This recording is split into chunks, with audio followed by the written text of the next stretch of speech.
आप देख रहे हैं गौरी किरण और हमारे साथ हैं जयप्रकाश विश्वविद्यालय के अंग्रेजी डिपार्टमेंट के विभागाध्यक्ष डॉक्टर प्रोफेसर अमरनाथ प्रसाद।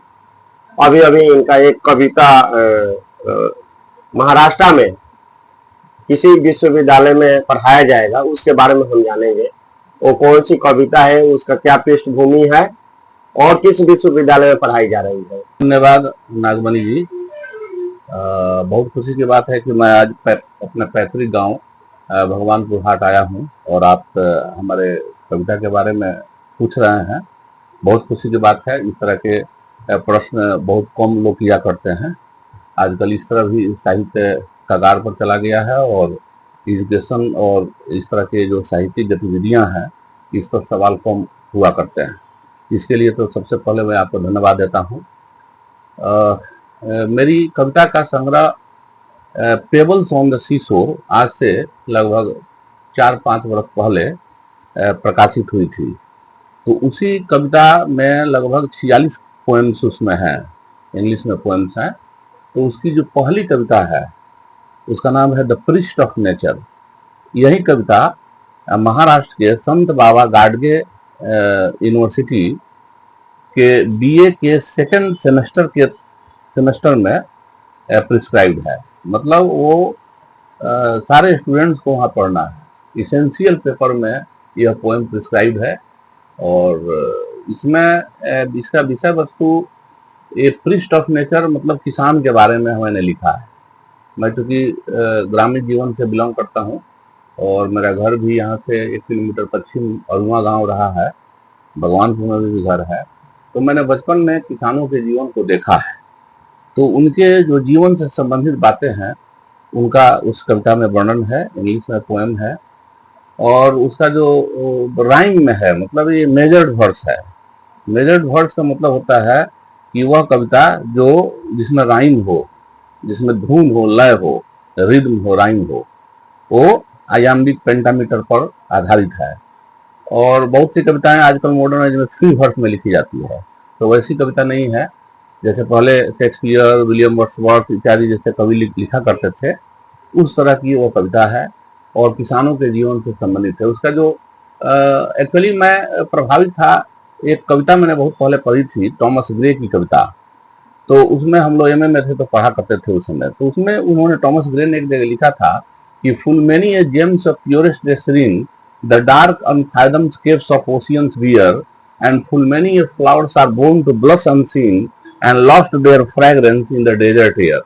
इसका मतलब ये हुआ कि बहुत से ऐसे हीरे मोती और बहुत से जवाहरात या इत्यादि जो डायमंड्स हैं, पर्ल्स हैं, वो समुद्र की कंदराओं में छिपे हुए हैं। वहां कोई आदमी पहुंचता नहीं है उनको परखने के लिए, उनके महत्व को समझने के लिए। उसी तरह बहुत से ऐसे फूल खिलते तो जरूर हैं, लेकिन सुदूर जंगलों में खिलते हैं, वहां कोई नहीं जाता उनको देखने के लिए, समझने के लिए, और वही अपनी खुशियां बिखेर देते हैं। तो उसी तरह हमारे किसान भी हैं, गाँव में किसान रहते हैं, बहुत ही ईमानदार होते हैं, बहुत अच्छा मेहनत करते हैं, लेकिन उनकी उपलब्धि, उनका रिकॉग्निशन समाज में नहीं हो पाता है। इसी तथ्य से प्रभावित होकर मैंने वो कविता लिखी थी। इस तरह कविता तो 2008 में मैंने लिखी थी, लेकिन बाद में उन सारी कविताओं को कई जर्नल में, इंटरनेशनल, नेशनल स्तर के जर्नल में मेरी कविताएं पब्लिश्ड है। बाद में उन सारी कविताओं का संग्रह मैंने जब निकाला, उस संग्रह का नाम है टेबल्स ऑन द सी शोर। उसी में वह किताब जो है नेट पर, अमेजन पर भी अवेलेबल है। मेरी टोटल 46 बुक्स जो है अमेजन पर देख सकते हैं आप, है ना। 46 किताबें अमेजन पर है। तो उसमें वो भी किताब है, टेबल्स ऑन द सी शोर। तो उसी में यह कविता को महाराष्ट्र यूनिवर्सिटी ने सिलेक्ट किया और ये किसानों के दर्दनाक जीवन पर, उनके जो एक लाइफ है, जो सेग्रीगेटेड लाइफ है, एक free from the dean and Bansal of city life, how they lead a very simple and lucid life in a very fine atmosphere full of nature and beauty.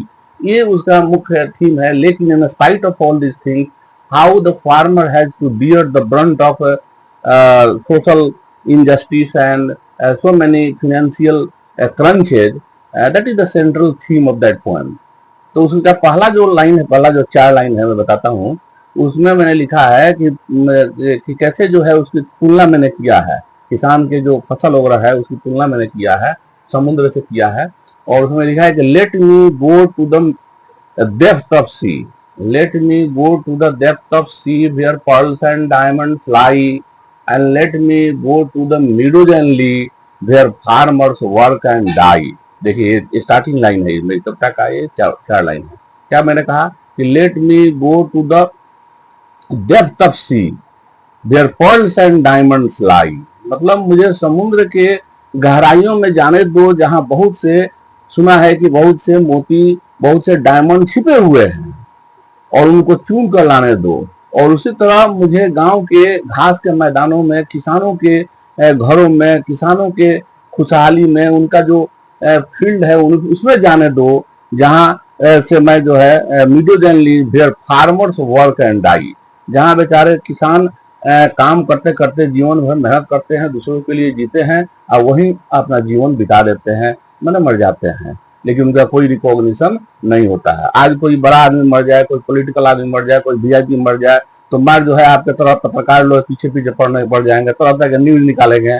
लेकिन यदि गांव में बेचारा किसान मर जाए तो उस पर जो है ना तो कोई न्यूज निकलता है, ना उसके बारे में कुछ बात होती है, ना तारीफ होती है। तो यह विषय वस्तु मेरी कविता का था। और इसमें जैसे समुद्र तुलना किया है, मेटाफर है, इसमें सिमली का प्रयोग है।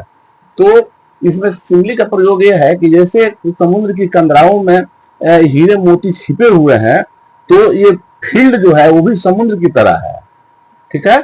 और वो जो अनाज है, किसान के जो अनाज है, वो देखिए तो सही मायने में हीरा मोती है, वो हीरा मोती से कम नहीं है।